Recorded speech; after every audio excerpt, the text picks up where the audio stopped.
very welcome to this specific presentation, maybe even kind of translation of a book into realities, into conversations, into music as well.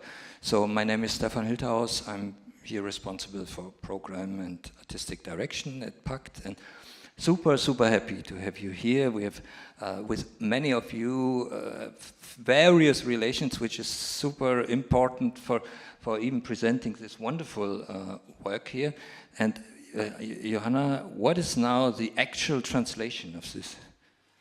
Eben, that Fabian said, like, I think because the title is translated into many languages, because the book that we are talking about, and we're going to let you know in a second what it is about, but is in many languages, and so it also has many titles. And I think Worauf wir uns beziehen können has been first translated as what we can relate to, and then when it was already printed and everything, the translator would write to me and he was like, Johanna, I'm really not very happy because tonight I knew how I should translate it. It's what we can draw on. And so probably we can call it like this today, but that's not how it's printed on the book.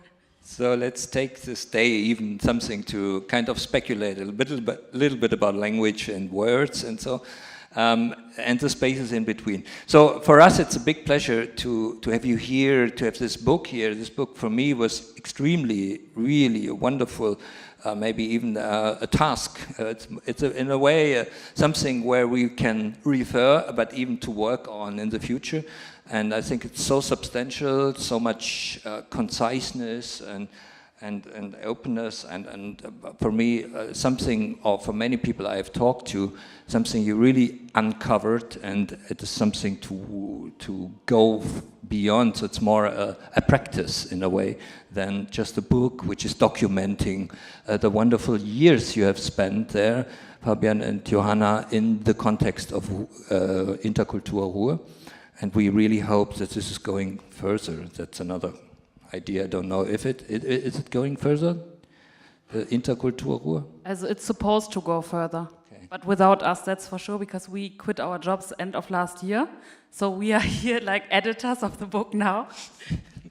And yeah, genau, the program is still running, but probably probably it's a good moment to take over and talk a bit about the program so that everybody knows what's the program and how does this book then kind of come out of this. And I think Fabian is going to talk more about what is the book. So Interkultur Ruhr is an organization which is kind of mobile in time and space, but it has an administrative center, which is here in Essen at the Regionalverband Ruhr. It's like a political administration.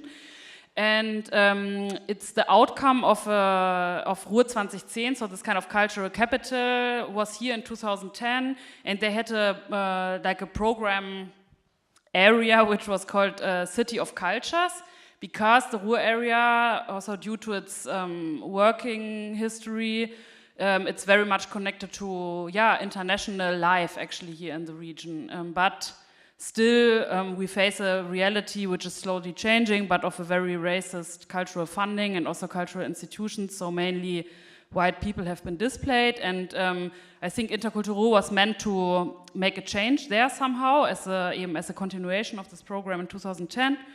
And so Fabian and me, we took over in 2016. I think like the piloting situation of this program. And somehow it shaped itself as being built on 3 Säulen. How do you call this? Pillars, program pillars. Yeah, genau. On 3 pillars. So one is that there's a funding body. So 200,000 euro per year are kind of given out for funding. And then there's like a network and cultural policy work of this project. And then there's also a co-production and collaboration pillar. And I think that the book that happened now tried to work from there. So from everything that we could experience in these kind of 3 containers of the program, and being something like a gathering on paper or something like this. And we really tried to involve a multitude of people that we met during the time, and we didn't do it, the two of us, but we were doing it with two other colleagues, very honored colleagues, Aurora Rodonneau from Cologne and Nesrin Tanch from Duisburg, and I shall also give the best regards. They can't be here today, but they are with us somehow. And because we thought like this idea of speaking in several voices, you can't do it alone, but you have to speak from the point of a gathering. So this was super important also for the idea of the book, that we wouldn't do it as functionaries and as leaders of the program alone. So this was just clear that it's not possible. Yeah, and so everybody took over a different perspective on the whole situation, and probably you want to talk more about this, Fabian. Yeah, thanks Johanna, thanks Stefan, thanks for the hospitality, thanks to all of you for coming.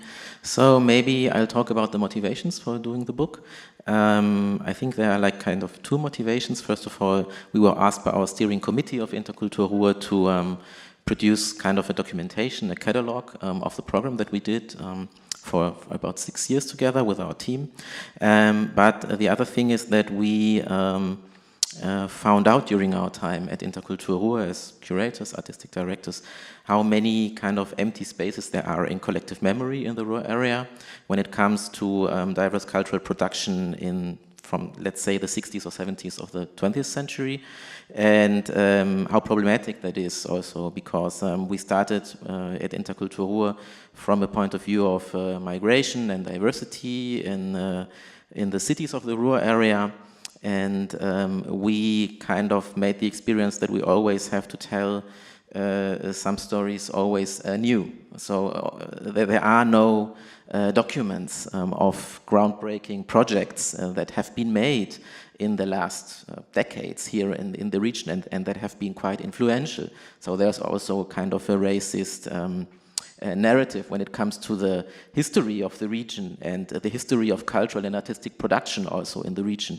And the second motivation was kind of to convene several authors from very diverse backgrounds and professions, and to start kind of research projects on several of these projects that have been so influential here in the region.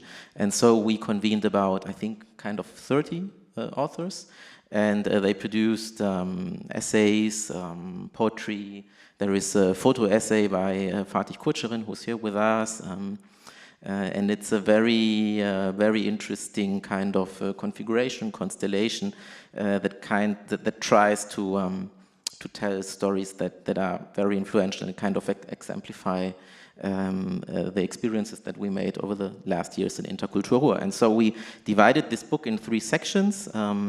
One section is kind of a historical perspective on several of these experiences and practices here in the region, and the second one is kind of a documentation that we did, Johanna and I, which tries to cover some of the projects that we did together in the region.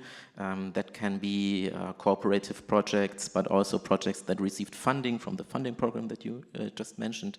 And the third one, which was curated by Aurora Rodonneau, is kind of an attempt to connect activist practices from the present with historical practices from the last decades here in the region. And that is kind of how we tried to compose it in this collaborative effort that we did. It is also, and I think that is very important, a multilingual book. So we have kind of the German language as kind of a, in brackets, lingua franca, but there are also translations in several languages that the authors wanted to translate into. And for the design, we cooperated with a graphic studio, the laboratory of Manuel Bürger, that accompanied us over the last years. And we also tried to manifest again a narrative that we established over the last couple of years, which is the idea of Pangea Ultima, so a speculative future continent where all the continents are one continent again. So the idea, what can a world without borders be like? And we try to illustrate this also in this book. And the idea is maybe the Ruhr area as this diverse urban metropolitan area here maybe this could be the Pangea of now that we are experiencing right now. So maybe. Cool. Yeah, so and somehow there was this idea of working oneself from the past to the future, but I think like during making the book and also today, because I was thinking a bit, what do we do today? I find it very exciting actually what's happening today. It's not about working from the past towards the future, but it's about like simultaneity of these different time zones, and that you kind of have to even refer from one time zone to the other, and that is even that like past, present and future are somehow coexisting, and it's about like strategies of relating these kind of experiential zones or something to one another. And so for today, because we could have just said like, yeah, okay, let's do some readings from the book, but somehow nobody was really interested in it. And so we were like, yeah, the book is called What We Can Draw On, or What We Can Refer To, or What We Can Relate To. And so this should probably also be the practice of what happens when the book comes to an analog space, that it's somehow thinking from the book towards something else. And now I'm going to receive Princela, Marny, Liza and Ijeoma, and later we're going to listen to Lütfi's poetry and music of Rebetikon in another space of this place. And so probably we do something like a swap now. I stay here, you leave, and you come. Thank you.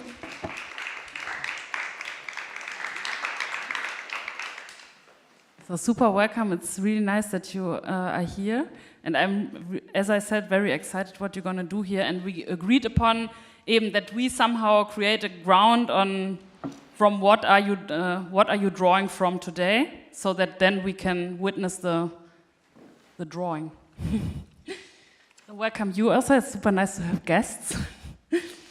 Now, Princela, you are a cultural producer, curator, and how do you call it, like a Bildungsreferentin? How would you say it in English? Like an educational consultant. Okay, educational consultant. And you are mainly focused on the collaboration between black artists from the diaspora, but also from the African continent. And you actually now study at the university in Vienna, huh? But you live also in Berlin, and you have been living here in Dortmund, and it's like this super mobile life. And you co-founded the Association for Black Artists, where you are together with Marny, but also another platform which is called Woven. I don't know, I didn't know about it, and I will check it out. And Marny, you are also a curator and a cultural producer, but also an author. And also focusing on communities of black artists in the diaspora and on the African continent. And you are a managing director of an online magazine, Contemporary and Latin America. Yeah. America Latina, something else. And you hold a master in museum studies in Amsterdam, ne? Yeah, University of Amsterdam. And we met each other through a residency that you had, that Interkultur Ruhr was doing together, or giving out together, I don't know how you call it in English, also was wir ausgeschrieben haben, with the International Women's Film Festival. And this residency was specifically pointing towards a historical figure of the Ruhr area, which is called Fabian Jansen, a black protest, also Afro-German protest singer and political activist who lived very long time in Oberhausen. Why did you apply for this? Okay, thank you first of all, Johanna, for the introduction. So when Marny and I met, I think it was in 2020, Marny came to the Ruhr area the first time, and living there and working for HMKV, we talked about like different black figures in the Ruhr area. And Fabian Jansen was one of them, even before we knew about the research residency. So I think we started like talking about her, and also even talking to Ellen, her partner back then, who's still alive and living in Oberhausen. And then I don't know, it was like somehow like a coincidence that there was this residency on Fabian Jansen, and then we applied for it. And yeah, Marny, maybe you can talk a little bit more about how we did. Yeah, so then thank you, first of all, for the invitation and for having us. Yeah, then we applied for it, and it was just kind of very quickly, it became just very clear to us that, I guess already from speaking to Ellen, who has like this just vast archive in her apartment, that it's very much everything that has been archived on Jansen comes from like a white feminist perspective, and we were really looking at kind of clues to kind of understand how can we actually relate to Jansen, and what does she, or what can she mean to us individually, but also I guess like collectively in like in a broader sense. And then you were kind of drawing your research to another field. You were somehow not using the archives that have already been created, but somehow you kind of digged out archival material from different sources. Or were there some major findings? Yeah, so I think the archives we first saw, or the different newspaper articles and pictures were all, as you said, like from a white feminist perspective, and we kind of struggled with having a connection to these different archives. And then I think it was still part of the archive. We found these interviews between Jansen and Tina Kampt, which were like a turning point in our research, and it was basically the first time that we first read about Jansen talking to another black person, another black woman researcher, about her blackness, about being black in Germany, and about other different things. But then we thought, okay, we want to go deeper into these maybe networks or other people that Jansen had like a connection to other black people, and this brought us then to her niece, for example, Vivian Seaton. And also, we also found out about her sister, Fatima, Princess Fatima Massaquoi, and then our focus more shifted into, who were these other black people in her life, who was maybe inspiring Jansen to do her work, and this was what we were focusing on then. Mm-hmm.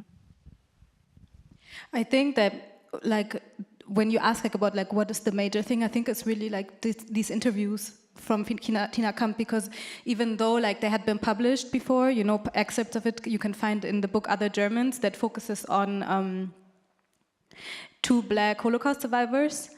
When we reached out to Tina Kampt, she was so generous in sharing these interviews with us, and she said like no one had ever reached out and like asked about this work, and I think it kind of also shows that a lot of work has already been done, and it was, I think to a certain extent, it was really also kind of telling of, okay, we have to go also like step back and like look into who has actually done the work before us, and how can we also refer back to that.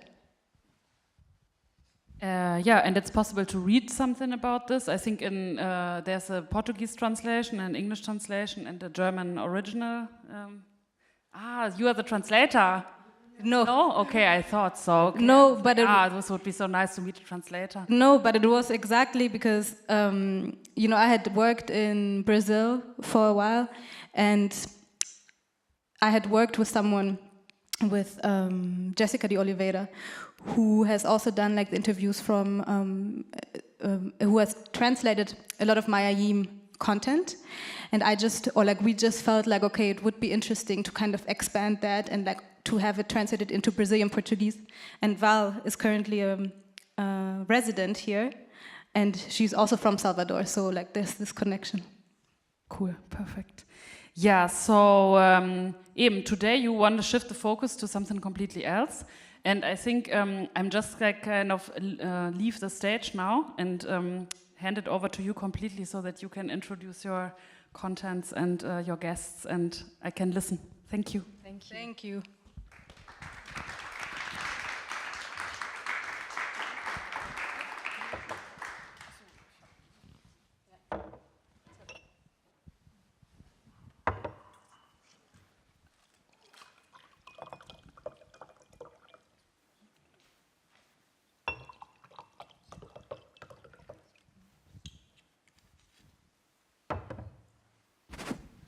Yes, Thank you so much for having us. For Princela and I, it's very nice actually to have this conversation here at PACT. It feels kind of like a full circle because we've had this working relationship with PACT over, it's been almost 2 years now. And a lot of the work that actually we have been doing, especially like after the initial research residency, has been made possible also by now being PACT fellows. So we are very happy to be here today. And we're also very happy to be here with our two guests, with Lisa Tracy Michalik and with Ijeoma Uzoukwu. I'm so sorry. And Ijeoma Uzoukwu. I'm going to start with presenting each of you really quick. So, Lisa Tracy Michalik is a media and cultural studies scholar and co-founder of the defrag-zine for feminist and utopic thought experiments. She's currently writing in 2 writers' rooms on TV series projects and researching blackness in memes. Her writing has appeared in Missy Magazine, defrag-zine, Wormhole newspapers, Sisters and Souls, edited by Natasha A. Kelly, and elsewhere. Ijeoma Uzoukwu is a London-based Nigerian artist and curator making space for introspection through performance, moving image, and sound. Her multifaceted practice channels personal and speculative contributions to esoteric ontologies and to the ancestral database of her Igbo heritage. Yes. We invited both of these artists and writers and thinkers today to speak about our research residency on Fazia Jansen. Throughout our whole process, as Johanna already said, we kind of tried to zoom out of Fazia and to understand more like who are the people that surrounded her. And there was one aspect of her life that we didn't really get to go into during our research residency, which was the aspect also of queerness and of her sexuality.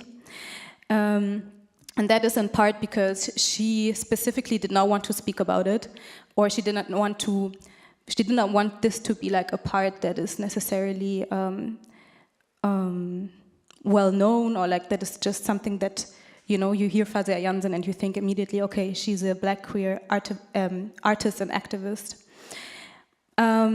However, it's something that we have still been thinking about, and we wanted to today to kind of take the opportunity to talk about questions that we still have about archiving on Fazia Jansen, but also this aspect of queerness. So we're very happy to both have you here today.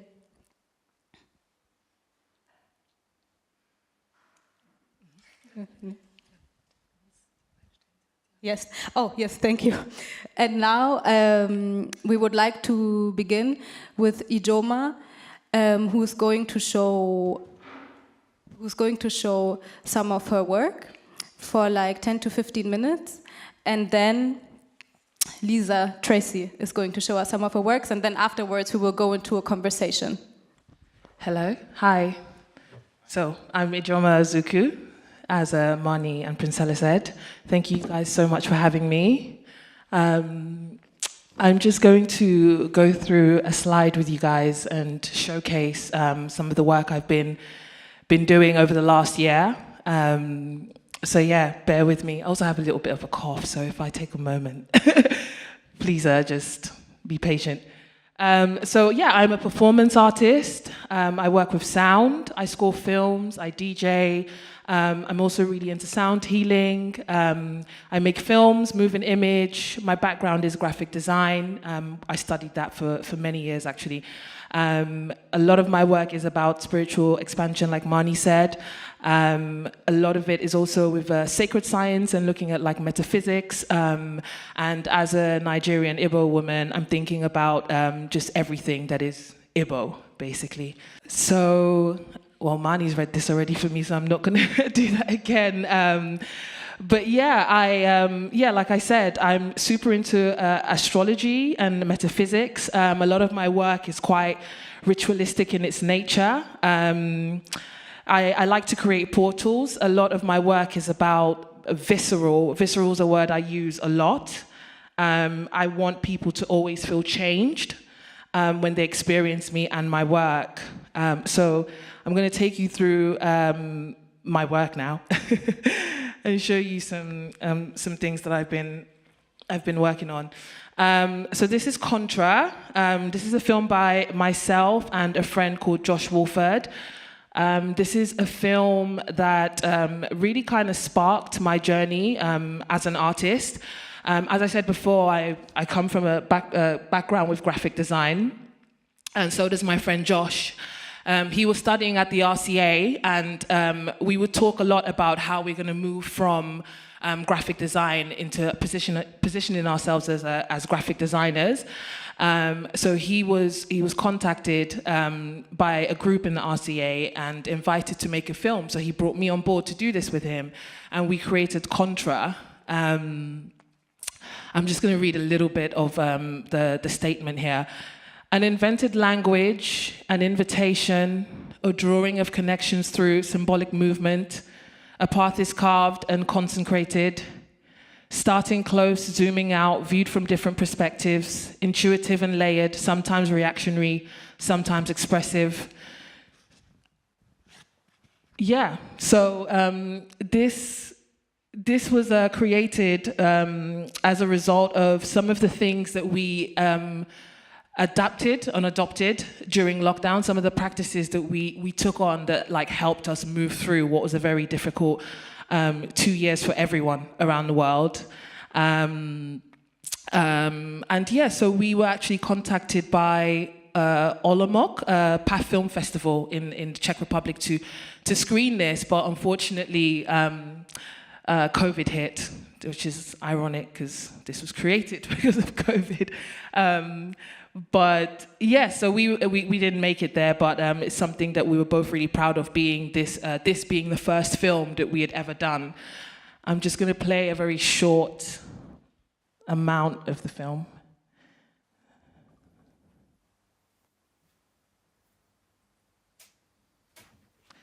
I'm not sure if the sound is up.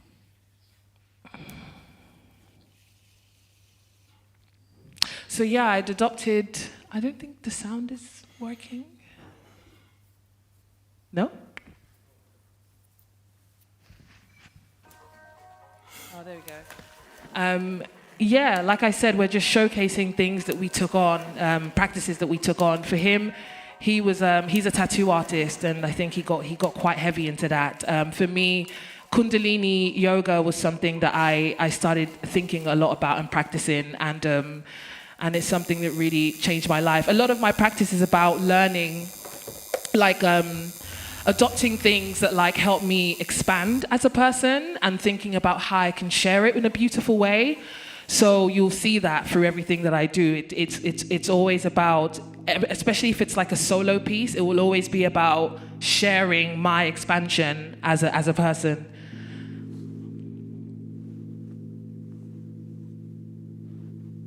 I'm aware of the time, so I'm going to... Intro to Coda is another performance piece created by myself and a fellow artist, Rieko Whitfield. This was a sound... Well, actually, yeah, it was a performance piece, but I also scored it. And Intro to Coda is a synesthetic embrace of shifting paradigms through an exploration of senses. The performance generates alternative ways of knowing that are amorphous and emotive. The performance incorporated Reiki and sound healing, and what we did is we worked with smell. Basically, we built a smell palette. Basically, we spoke to someone who helped with us, and we were thinking about what smells kind of open people up and get them in a place, in a relaxed state where they can receive what we're offering to them. And so we chose sandalwood and lemon verbena.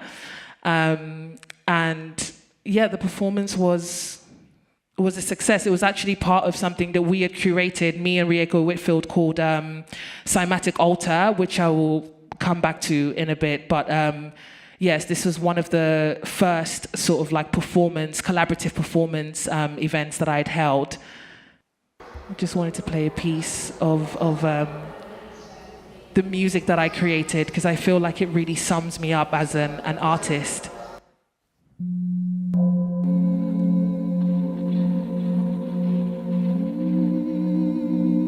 yeah, there's always this thread of like spirituality and like temples and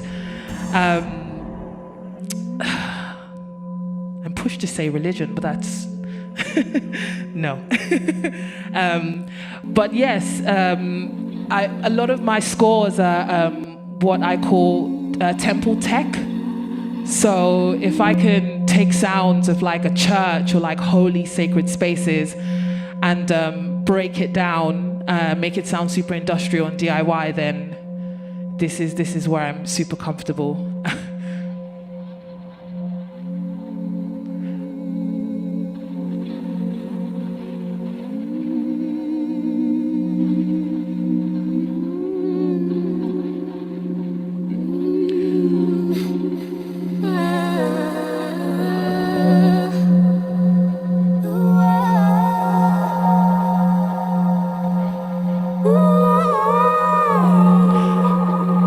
Is actually a really famous sample. I don't know if anyone recognizes it, but you're welcome to say something to me at the end. I'm not going to say what the sample is. Are you both keeping time for me? Is that possible? No?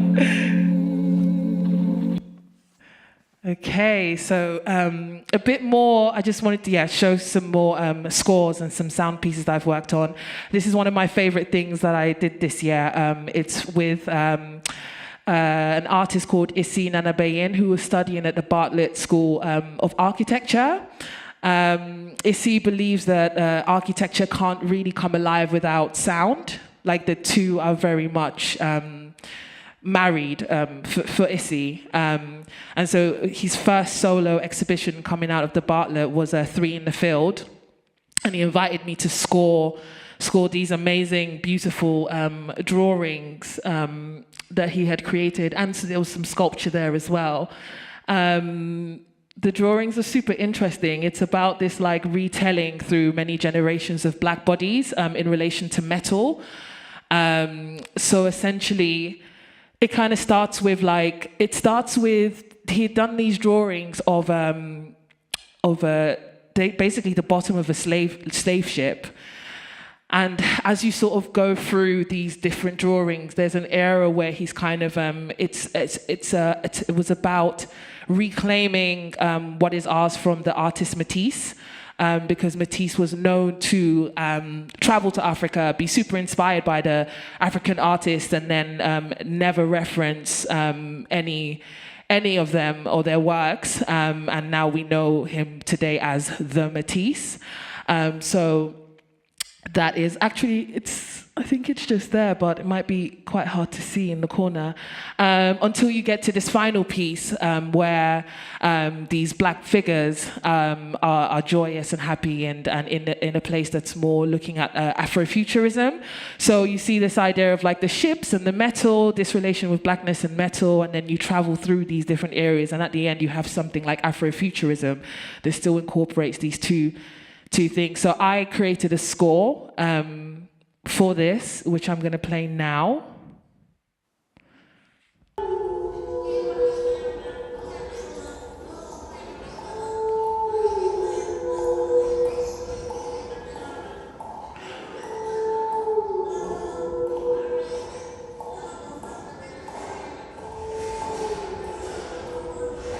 I don't know if that's loud. Is that loud enough?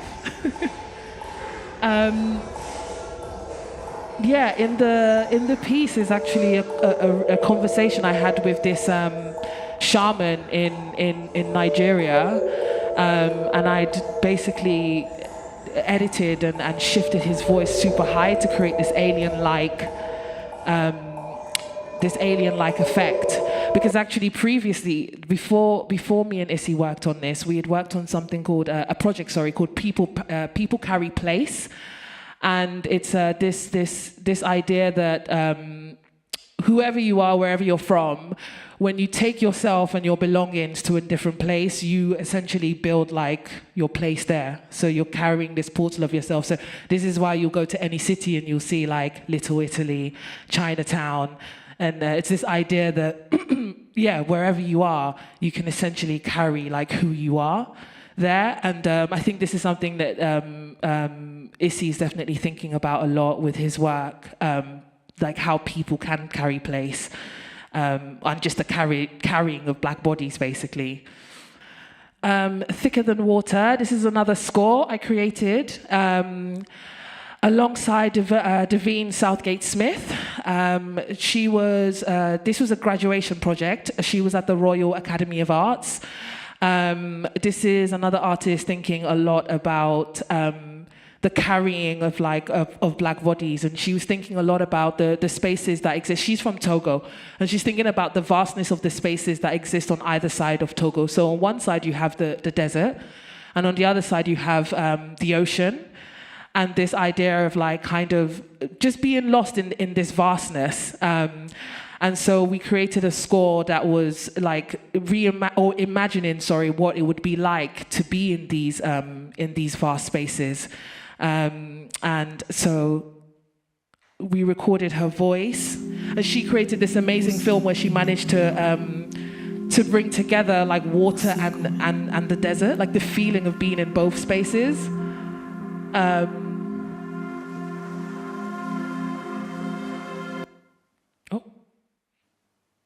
I think that's as long as it goes. But I've got another one here.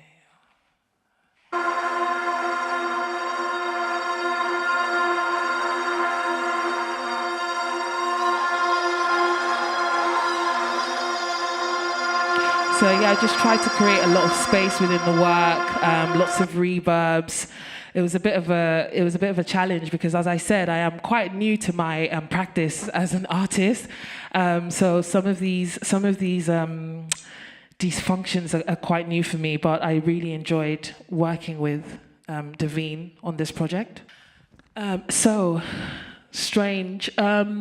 This is where I am at the moment. Actually, the next two pieces of work are about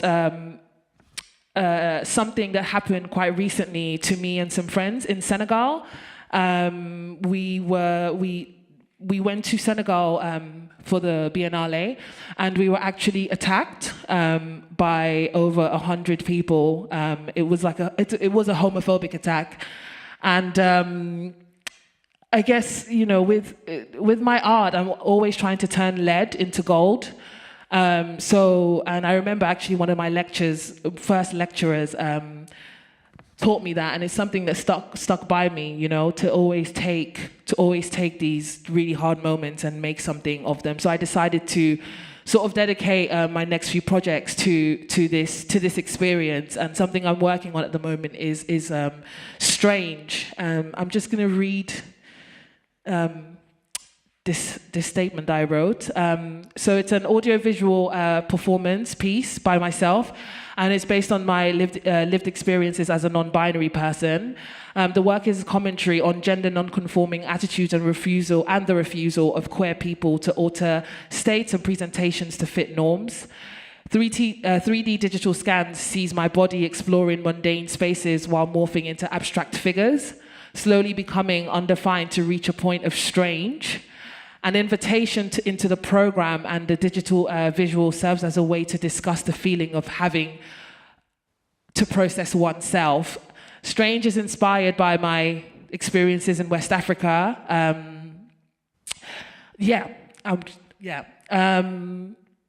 So it's basically what I decided to do is work with a friend of mine who's also at the Bartlett, working a lot with AI and 3D scans, and basically it's quite digital, her work. And she did all these like really obscure scans of me in the mundane spaces to sort of discuss just processing myself, just like living, being in Senegal we were at the market just trying to buy cloth. And from nowhere, I have to define myself. I went with my soul, with my spirit, and all of a sudden, I had to start thinking about looking at myself from third person, which is really strange. We worked on quite a few scans. So here I think I'm just on the side of a walkway, Here, there's an image of me in front of Fillet Gallery.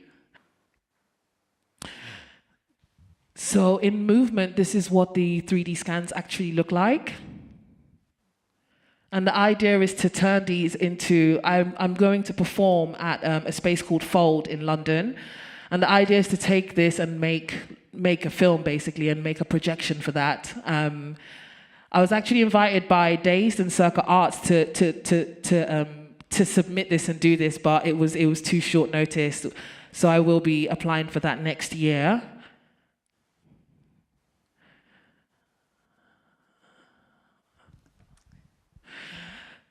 Time-wise, I think we have to, yeah.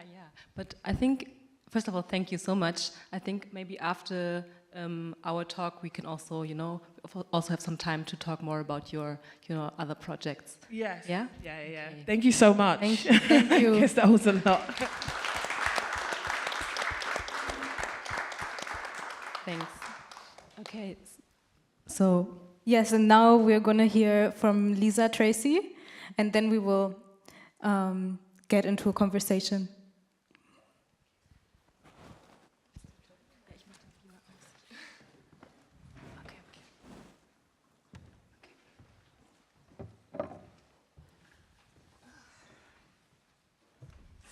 Yeah, hi, I'm Lisa Tracy. I'm just gonna talk a little bit about my writing practice and read 2 to 3 little texts. Let me just check the time. Okay.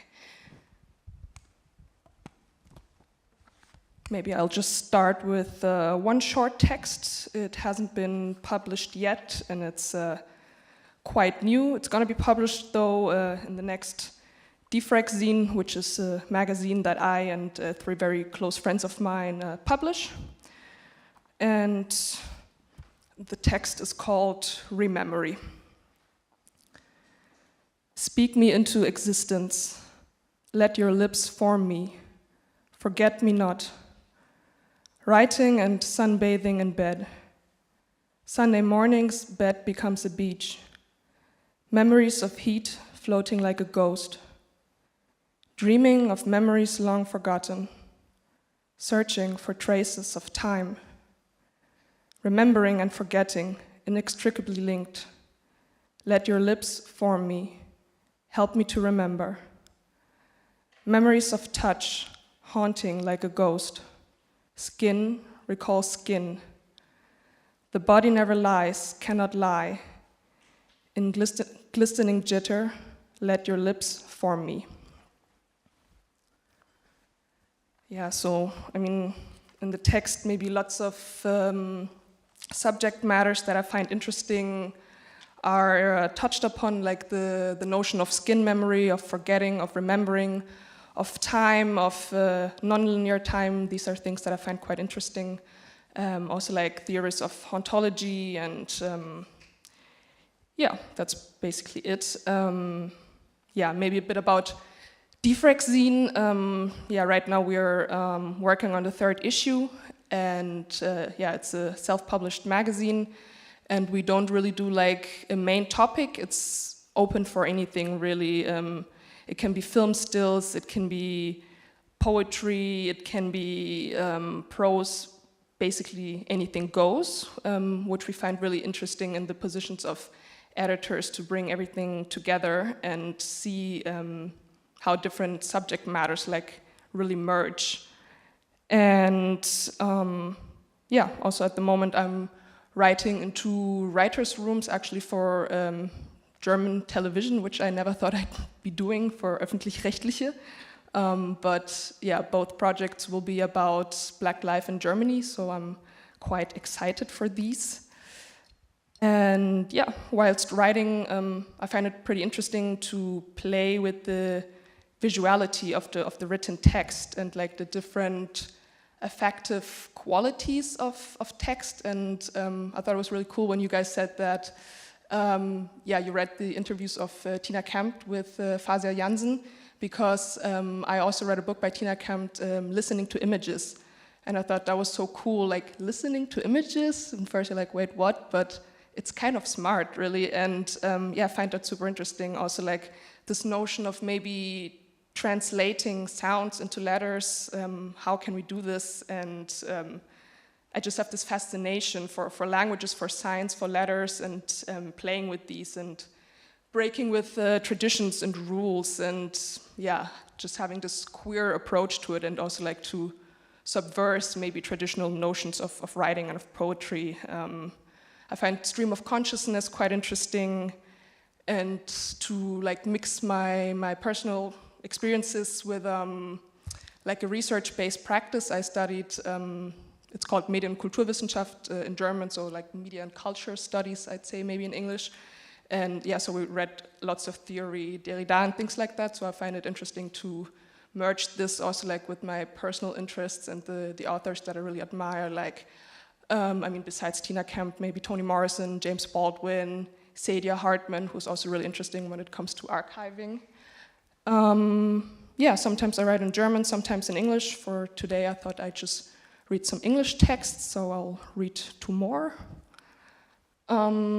Yeah, the first one that I'm going to read is in the first issue of defrag-zine, and cool thing, Kate, who's here today as well, she took this very beautiful picture, which is on the cover, so thanks, Kate. And yeah, after reading, I'll just say 1 or 2 words about the text. It's called Untitled 2. My body, dark, tall, muscles, flesh, hair, bones, ligaments, all joined together to make me, me. Who am I? I am my body, and my body is me. Who I am, who I will be. I find it weird when people speak about their body betraying them, as if it were a mere vessel controlled by their mind that acts up occasionally. The painful wound after crashing my bike going down the slippery, wintry road in that godforsaken town. That place where people just casually stare or threaten to call the cops because they cannot fathom that a black person lives in a certain part of town. Yes, that is me, that red, raw, fleshy, throbbing, oozing wound. It would take time to heal, as it was a burn wound that occurred in the friction of my ankle and the icy road colliding. It was painful. The doctor, his name is Dr. H, told me that it will be fine while cleaning it out and bandaging my ankle for me, but you will probably never become a model for tights. I thought it was a pretty funny joke at that time. It made me smile through the pain whilst lying on that black leather examination couch most doctors' offices have. I haven't seen Dr. H for a pretty long time, until I was in that godforsaken town during summer last year. It is more bearable in summer. It was after breaking up with my ex. I had lost my appetite, and naturally my mother was quite worried. Losing your appetite is always a bad sign. She sent me to see Dr. H. I told her it was probably just stress, but went to his office so she would feel more easy. He asked me how things were going, the usual small talk, but it was pleasant enough. I always liked him. He asked me if there was a possibility of me being pregnant and that being the source of me losing my appetite. I thought that was quite funny, as the reason for losing my appetite actually was the fact that my ex, who's a girl, and I were in the process of ending our relationship. Oh, Dr. H, you have literally seen my insides over the years. Me, my body on a black and white screen. A piezoelectrical transducer and cold gooey gel on my belly enable you to look inside of me, my body, yet you do not know me at all. Did my organs not speak volumes about the pain I was going through? I did not tell him about my ex and just started laughing. Definitely no chance of me being pregnant. I really hate losing my appetite. It was not the first time. They call our gut our second brain. I can feel it in my gut. Trust your gut. You really should trust your gut. Trust yourself.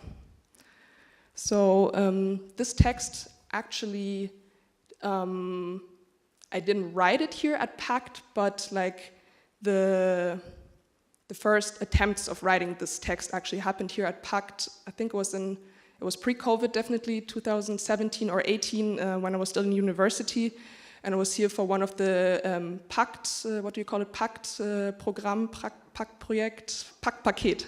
That's it. Sorry. And yeah, so like this really cool program where you come and do like a kind of physical introduction or workshop, and then you watch a performance.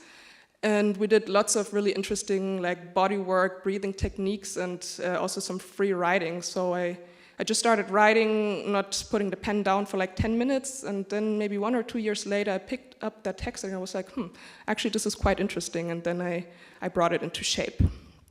And yeah, let me wrap it up with one last text that is in the current issue of the magazine. It's about a dream that I actually had when I was a kid. And yeah, I find dreams also quite interesting. It's called Peanut Reflections. When I was 5 years old, I had a dream about eating peanuts. In that dream, as I was eating the peanuts, my face suddenly started to prickle and burn. I ran to a mirror and watched in horror as my face turned white, turned into the face of a white person, I should say more precisely. In utter disbelief and terror, I ran my fingers across the skin of my face, and my hands too had turned white, turned into the hands of a white person, I should say more precisely. How could this happen? My dream me yelled as tears ran down the cheeks of my grotesquely transformed face. I woke up with a pounding heart and bathed in sweat. I heard my brother's calm and even breathing as he slept, and I snuck out of the room and into the bathroom. Only once in there, with the door closed and locked, I dared to switch on the lights. I looked at my hands.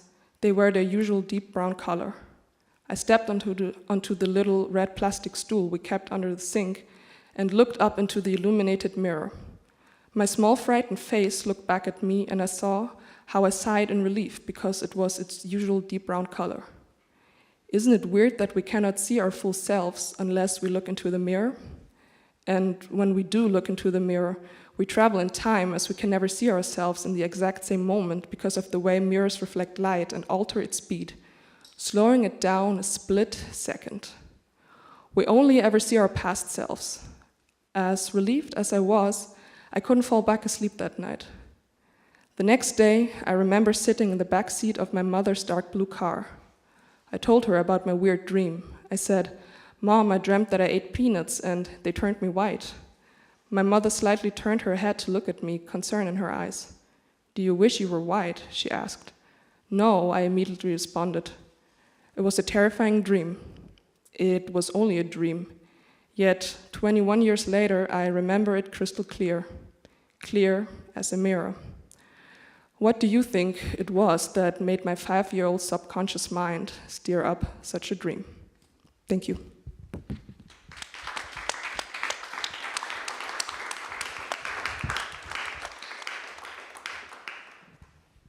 Thank you so much to both of you.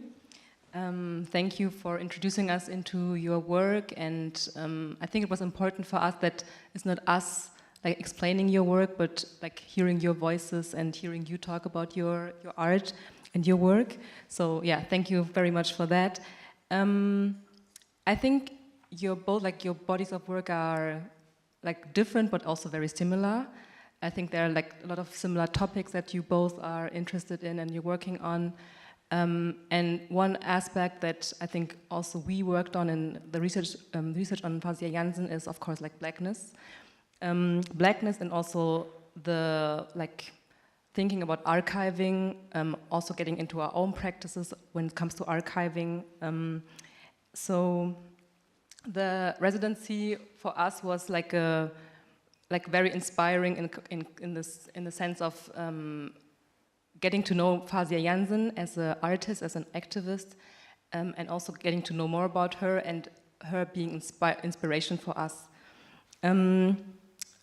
And at the same time, we also, as I said in the beginning, we thought about like who was inspiring her. So who was who was she in reference to? Who was she like? What other Black artists or people were surrounding her? So yeah. So my first question for both of you is basically like, are there Black artists or activists that are inspiring you or having like an effect on your work?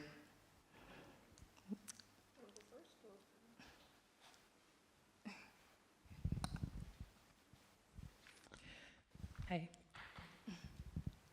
So I think for me, I'm super inspired by actually the works of a lot of like biologists and doctors. There's a few in particular in America, one called Johanna-Yasirra who does, she's a psychologist and a medical doctor, and she's doing so much research about the human body, deep research about the human body, energetically, biologically, mentally, and she's creating all of these parallels. Because for me, I think that how I show up as far as like activism is I think everything starts with the body. And so this type of deep research and then like making it bite-sized and layman for people to digest is, I found it really important. And I see the importance of their work in the Black community here, well not here, sorry, in London and in America. So it's not the most classic version of activism, but like I thought about that question quite a bit, and I think, yeah, for me, Johanna-Yasirra Dilbert Blair, but of course I love like bell hooks for giving me language to discuss race and everything else, you know, and I also love bell hooks. I forget the name, but yeah, for me, yes, I think mostly bell hooks is my favorite as far as that's concerned. Can I interject really quickly with one question, with one follow-up question to that? You know, when you were talking now also, I think we both also had like this association back to Fazia Jansen, because one of the things when we were looking at like photo albums of her, we noticed that there was a lot of images of her just lying in bed and like just like literally laying in bed and like her friends being around her or like her being surrounded by friends. And there was this one conversation we had with her partner, and the partner said like, yeah, you know, she was often like, she had these moments where she would just be very tired, and so like she would take time to rest. And so something that we were also curious about is like then the sound healing. Do you also see that kind of like as an activistic practice? Yes, for sure. I mean, that is what drives me to do that. That is my way of showing up. So, I mean, I didn't get to, but I run a collaborative performance kind of group or movement, if you want to call it, called 144. And the idea is that I'm bringing sound artists and inviting people to experience this, because again, when I talked about the body in Johanna-Yasirra, there's lots of research around sound healing essentially, and like sort of like redesigning your DNA through different frequencies. And so that being, you know, something that I'm super into, like metaphysics, that then translates into what where I'm coming from when I hold these collaboratives, like collaborative performance event. So yeah, for sure, I think definitely sound healing is a way that I show up as far as like what I can give back to my community. Okay, coming back to the first question again, Lisa, Tracy, who are they Black artists, activists that inspire your work? Yeah, definitely bell hooks as well. Yeah, also at this moment, like she like opened my eyes and gave me the tools and the language to understand race and being a Black woman, and definitely also Audre Lorde, through whom I discovered my Ayim, which is also like funny, like this amazing German poet and writer and researcher that I didn't know about during my teens. And I mean, she lived in Berlin. I might have been at a similar place like she was, and I never heard about her. And then through this African American amazing poet, then I hear about her. So yeah, she definitely also is a big inspiration for me. Yeah, James Baldwin, Toni Morrison. Yeah, lots of authors. Really, I'm like a very avid reader and writer.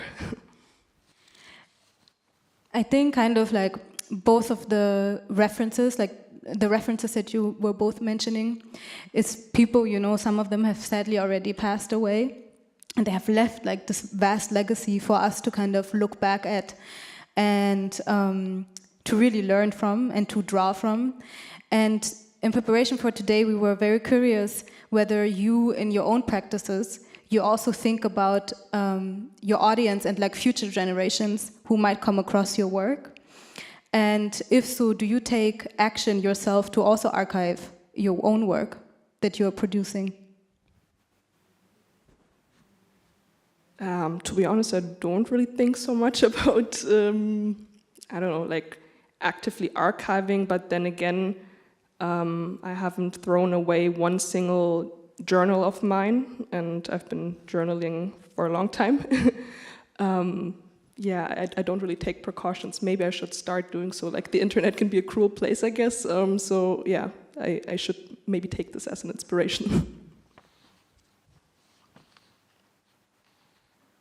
Yeah, I think same. I don't think too much about archiving, but I will say that, like, yeah, I am definitely starting to see the importance of it, especially with these collaborative sound healing events, because it's so, for example, we'll have some artists who much rather all the budget goes towards documenting, for example, than being paid, which tells you a lot about how important that documentation is. And like yourself as well, I journal a lot, just so I can keep track of what is going. But I think I'm thinking more present, but I do think about the ripple effect. And so in that way, I definitely am thinking about the future, but I guess in a kind of a tangible, like, archiving, I don't know that that's necessarily something that I think about often, more so ripple effects. But even though, like, now, you know, you said that you both kind of archive your work, but also kind of not really, like, intentionally do so right now, but still you both deal with archives, right? So first now, Ijeoma, you have this, or you're working on this Odinani database, right? You told us about that. Can you maybe elaborate a little bit on, like, how you came up with that and what you're working on with the database? I hope this was clear, but basically, so as an Igbo person, there isn't much information or accessible information about just Igbo history. And the more I've researched over the last couple of years, things come up, which is really interesting, because I think there are people obviously from the same place as me thinking about it, but for a large amount, it's not super accessible. So I think I'm really inspired about adding to the database, so that for anyone else like myself who's looking for anything about being Igbo, they have something to pull to. And so that's what I mean when I say, and I guess, yeah, if it becomes denser, then for sure it is a database, and maybe I'll think about bringing it all together in one specific place, but just definitely creating work and putting it out there that is about my my Igbo heritage or the Igbo or Igbo history. Thank you. And now, Lisa, Tracy, I mean, you're one of the founders of the defrag-zine, which can be also kind of looked at as an archive itself. Do you and your colleagues thought about or think about notions of archiving when you put together the different texts in the zine, or when you started the zine, did you think about notions of archiving? Not intentionally, but I guess it was somehow always there, because we very intentionally decided to make a print magazine, to make a print product instead of maybe doing an online blog or something like that, because we just really liked the idea of this materiality, of having this thing that you can grab and look through, put it back down again, grab it again, and it's not going anywhere, it's there. I mean, of course, it can be destroyed by water, heat, by whatever, but still it's here, and we really see this as an open platform, and we just want to give as much creative space as possible. For instance, in editing, we don't really edit much. We want the person whose contribution is going to be printed. It should be, really what the person wanted to say. We're not going to say like, oh, you should change this or that. We just want to, give as much freedom as possible. Thank you. So one aspect that was very relevant for us during the research residency on Fabian Jansen was, first of all, Fabian Jansen's own wish or her passion for archiving. So when we talked to Ellen, to her partner, Ellen showed us and also told us about like all the things Fabian Jansen archived. So when they were traveling, she archived different like objects from different places, also her journals and also her own work. But at some point, Fabian Jansen decided to destroy like most of her journals, which then, for Marny and I, was difficult to. We were at this point where we thought, okay, so how deep do we even want to go into her very personal like belongings and her archive when she at some point decided to, destroy like most of it. So the question is like, especially in these times where everything is digitally accessible, are there aspects of yourself and your identity maybe that you consciously try to conceal or leave out of your work? Loaded question.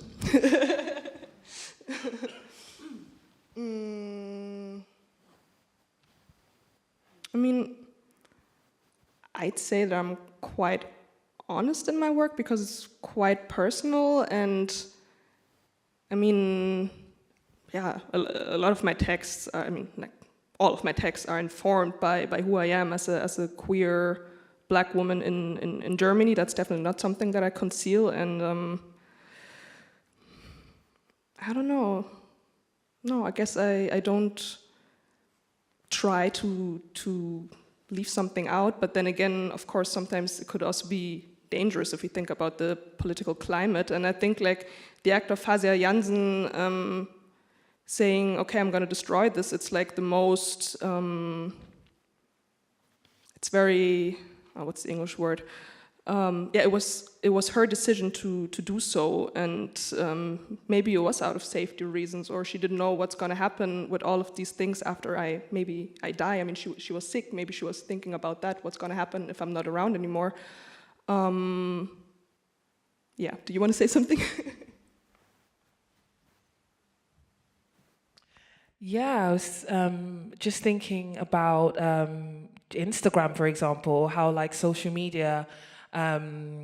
It's not necessarily hailed as like the best, but I think I started to think a lot about my Instagram and how that is definitely a way that I archive without thinking too much about it. And I think for me, over the last couple of years, especially with COVID and lockdown, how it kind of drew everyone into their phones, right? Because that was the only way to communicate and just kind of generally know what's going on with the world. For me, I was super expressive. I don't know, for me and my Instagram, I noticed people just engaging and really sharing like so much of themselves. And then I went through this period of having to like step out because of, we're out of lockdown now, but is it still necessary for me to tell everyone like what I'm eating in the morning? And so I think actually what it did is it pulled me back and then propelled me into a space where I decided to be more concise with my social media. So I only post my work now, and like yourself, I live inside my work. So actually, if anyone wants to know a little bit more, they're more than welcome to read what I'm, the subtext, and you it's enough to get a general idea of who I am. But as far as putting out personal, even sometimes opinions, I struggle with that, because there also isn't enough context sometimes on social media to allow for just a sentence to be in the digital ether. So yeah. Yeah, thank you so much. We have two more questions before we have to wrap up, unfortunately. One would be you kind of already spoke about it, but we just want to kind of get back to it. what is kind of the role that gender and sexuality play within your works, and how do you like approach it? Is it just like very central in everything that you do? Is it like a lens through which you look, or do you specifically try to readdress it over and over in your work? I feel like maybe when I began writing, or like maybe began writing in a more professional sense, maybe I felt like I really have to put this out there. This is who I am. Of course, it hasn't, I mean, I haven't changed who I am. I still am this person, but I think now being like more adult, maybe a bit more settled, yeah, if I maybe go through the text that I have written in my personal archive, maybe now it's like less of the main focus, but it's always there.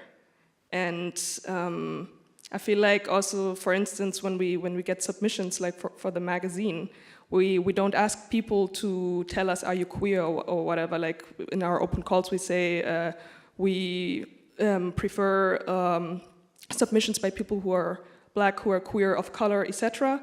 But we don't tell people, please give us a bio, who you are.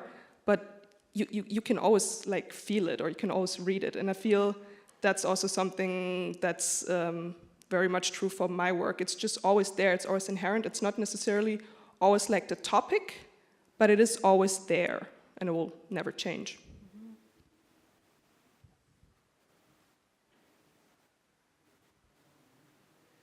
So I was just thinking about the work of this London-based artist. They had this performance piece where they had black performers wearing sort of like opera kind of mid-century get-ups, and what we expected was to have like something in relation to opera, but what happened is they started like reading this like really intense manifesto about racism and gender. And I thought that was really interesting, because I don't think that the world gives much space for black or queer artists to do anything other than talk about being black or queer in their work, especially because a lot of us use our work as a means to be active, as a way to show up as activists. So I don't necessarily, because of the way I think about my work, I again live inside and outside of it. Like yes, it is definitely a big part. I mean, when I went to Senegal and we were attacked, this is not, I don't think I would be making Strange if that didn't happen.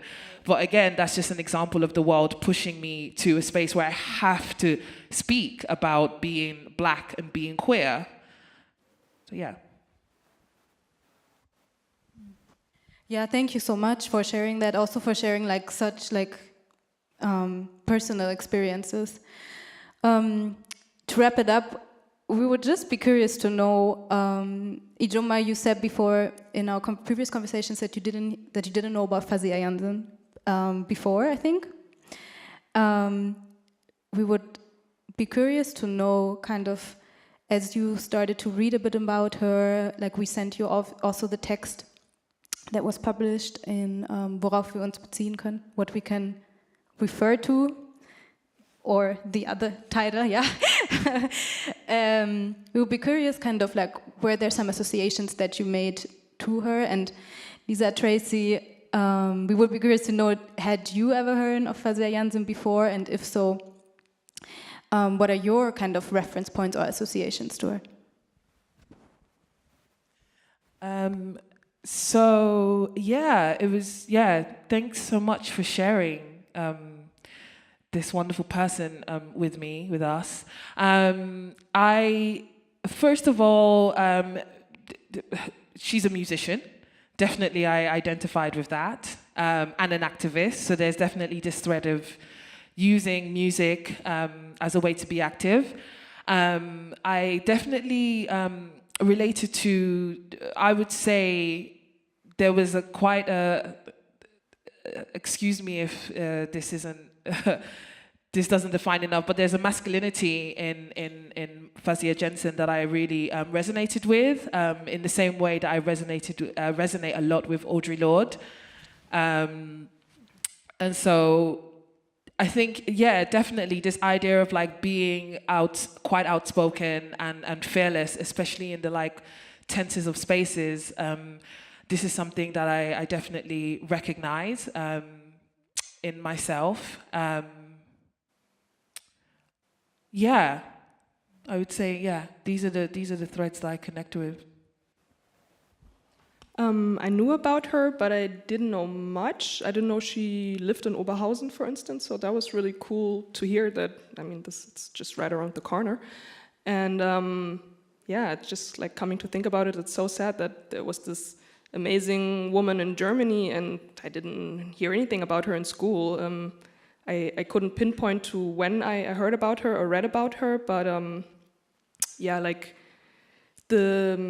I'm not a musician, but I mean, she wrote texts and she sang them. She was always there going to protests and yeah, like always showing up and being there. And from what I read, she was probably like a really amazing friend and very caring. So yeah, I can definitely resonate with that. And it's interesting, like when you watch videos of her performances, I mean, of course, I don't know her, but it feels intimate.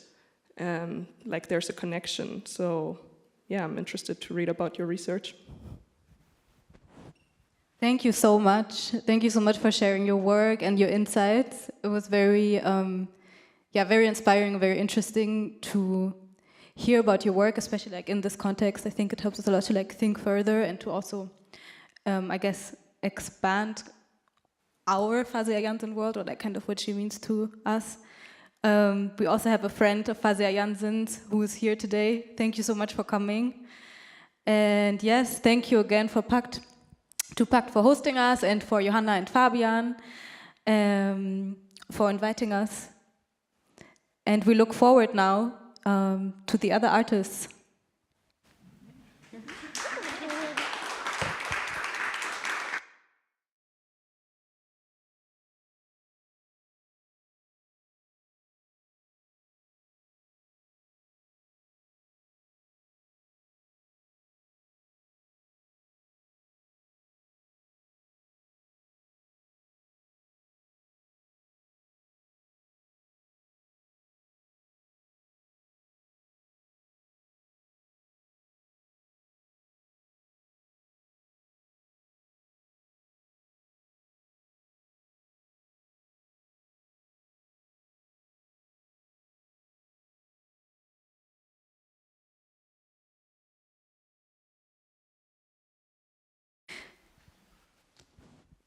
Yeah. Louder. Yeah. Thank you for the question. It's a very difficult question, actually. I think that I kind of came in, I'm going to speak for myself, I kind of came in contact with Fazia, or like in more intimate contact with her story, while I was kind of myself, like, on a journey like of exploring my own sexuality more. So in a certain sense, I felt very relieved when I heard and like read her interviews that she did with Tina Kampt, where she literally says, I could see how white men were looking at me, and I could see the kind of just abusive and racist things that they would say and do. And so I took the conscious choice to not love white men and to be with women instead. And I found that like very comforting. And when we first got to speak to Tina Kampt, I remember like I told her that because that was just something that I felt like she gave that to me, because she opened up that space where Fazia Jansen actually spoke about this aspect of her life, and I haven't really heard any other interviews where she speaks about, who she was in relationships with. So to a certain extent, I feel a relief. Like when I think about queerness and Fazia Jansen, I feel a relief, and I feel inspired, because to have this Black German woman who had like this who went through like horrible events throughout her lifetime, and to be so clear and like so focused. Yeah, I just find that very interesting, and I find it beautiful in a way to have this rationale when it comes to love, because I tend to think like this myself as well, of like, who am I choosing to be with, who am I choosing to spend my time with, not just like when it comes to romantic relationships, but also like in work relationships, in whatever relationships. So like this very like intention, like this very intentional, you know, I'm choosing not to be in this space. Yeah.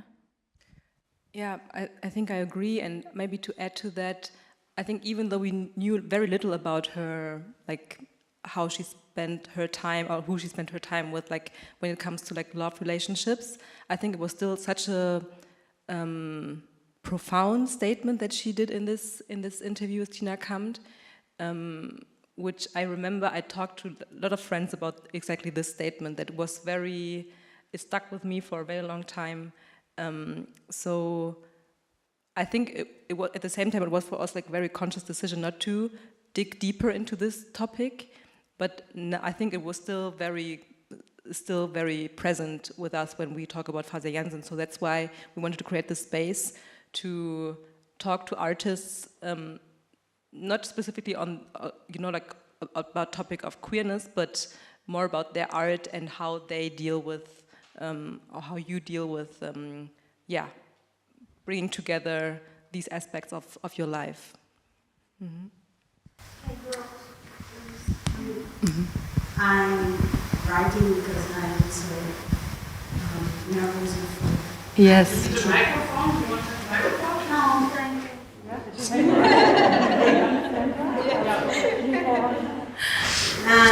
I am Bao, I am Brazilian, and it's the impact to try to continue my work is a solo, is a dancer solo, to use the archives, Black woman archives, to exploring desire, violence, and other things. My works producing with my self-portraits archives, and I want to explore that terms, voyeurism and desire, violence. So one thing is, thank you so much to talking about that, and I'm really to continue in touch with you because it's so exciting to hearing you talking about our projects. So, in the first time is my question is for you: how can we conjugate a deeper self without the fantasies of others? It's possible to do that. It's when can you talking about that to me is so important, because to me every time I try to talking about me, not about the fantasies of others. Example, in Brazil,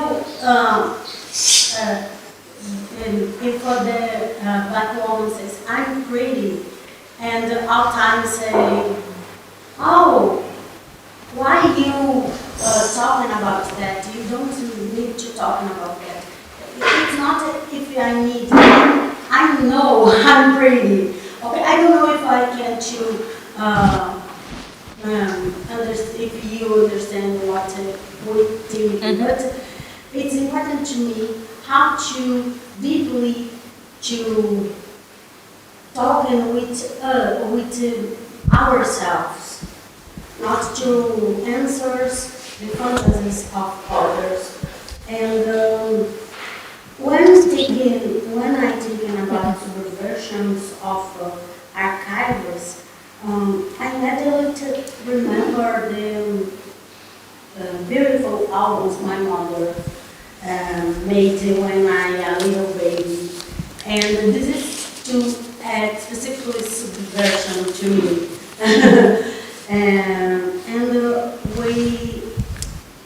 I will like to know about that. It's important to talking about ourselves, not in community. And Marny talking about you, about specific things about you and Val and the idea. Because when IG and Tracy talking about our works, immediately I connecting, but it's so specifically about you, okay? And this is amazing to me. It's okay, we are a community, but I am a person, I'm existing. So this is...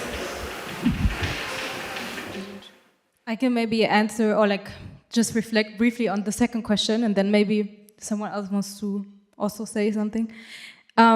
Maybe just going back to our research residency, I think what you were just saying, that is something that I also learned very much, you know, like this, how can we collectively be individuals, I think, which is always a topic, I think, especially, which is always a topic, especially when you work closely together with others. So I think in our research, like on Fazia Jansen, that was a question at one point, like, you know, we're two different individuals, we have two different biographical backgrounds, and we also have different interests, you know, so like how do you combine that? And it's also a question that, you know, now we have the fellowship with PACT together with our colleague Fayo, and it's the same question. We all work on the same topics or on similar topics, but we consciously like try to make sure that we, I guess, like ground ourselves in our own practices, and then there's like more of like an overarching theme. Because I think it's like this, maybe it's also connected to your first question, I think like this individuality is what is also like key to not letting yourself define and like to not kind of slip into these fantasies of, okay, Black people is like this monolith, and it's like everyone is the same and like we all have the same interests. I just got the sign that we have to wrap it up. You can also answer, but I think after this we have to move to another space. Yes, we're happy to invite you over to the but you should finish it slowly and calmly, and everybody should read her word or his her word, their word.